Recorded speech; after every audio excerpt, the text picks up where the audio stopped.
Hello and welcome to another time for us to get together in the middle of the week to talk about our faith walks and have a moment of just pause.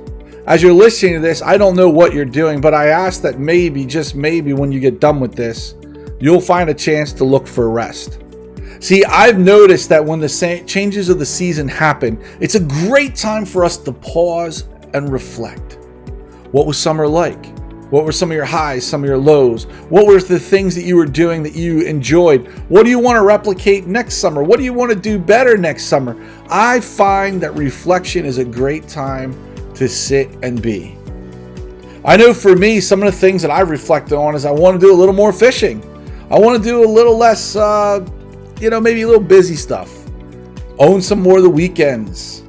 That's just me looking at my summer. What I want to increase is definitely times I spent with friends and family going out and exploring places and doing different things. See, summer is this opportunity to go outdoors and explore and be, but also to enjoy that cool comfort of air conditioning on those hot days. Or maybe it's that cold, wonderful lemonade that you enjoy drinking, or that other cool beverage that you love to have. Like for me, mint iced tea that's cold sitting in the shade is amazing. But finding those times of rest, those times of taking a break, I believe is something that is an art that needs to be practiced more and more. One of these practices is to be able to be quiet before the Lord. Psalm 62:5 says, "I wait quietly before God, for my victory comes from him. He alone is my rock and my salvation, my fortress where I will never be shaken." And I think sometimes we forget what it means to find that rest in the Lord. This picture I really loved here because it says, "Find rest, O my soul, in God alone," Psalm 62:5. 62:5 says that, "Let all that I am wait quietly before God, for my hope is in him." You see, this Psalm of 62, read it, engage it. There's a lot about being with God, this concept of him alone, these things that I think sometimes we forget to just sit with God. A practice that I continue to work on more and more is sitting in silence. It's very hard to do some days. There's things I want to do, there's things I want to be, but just sitting for 5 minutes, 10 minutes, 15 minutes, a half hour of silence doing nothing can be very rewarding and very refreshing. Mother Teresa was once interviewed by Dan Rather, and he asked her, "What do you say when you pray?" And she said, "I sit and say nothing. I just listen." Then Dan Rather asked her, "Well, what does God say to you?" And she says, "He says nothing. He sits and listens."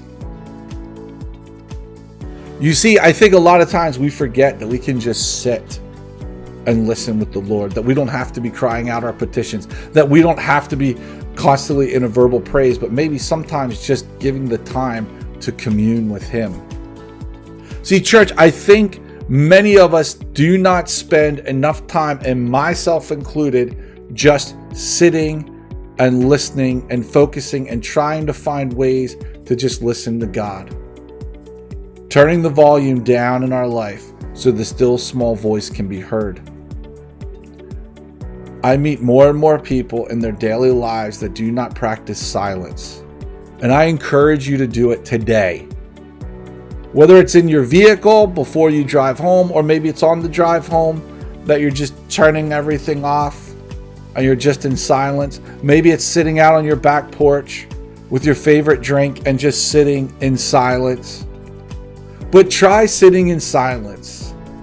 Silence can open your awareness to different things. You might hear different sounds.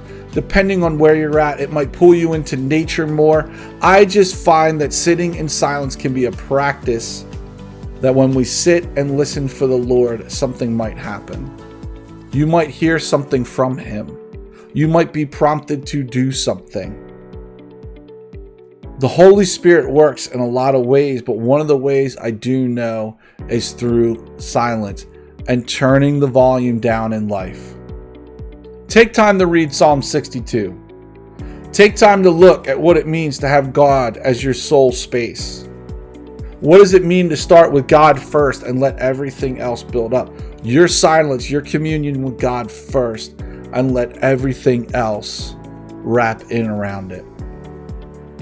I've had a busy past 2 days, but even today I sat for just 5 minutes of silence and breathed in and breathed out and soaked in the beauty around me. And I guarantee you later today I'll probably sit in some more silence and just breathe in and breathe out and listen for the Lord.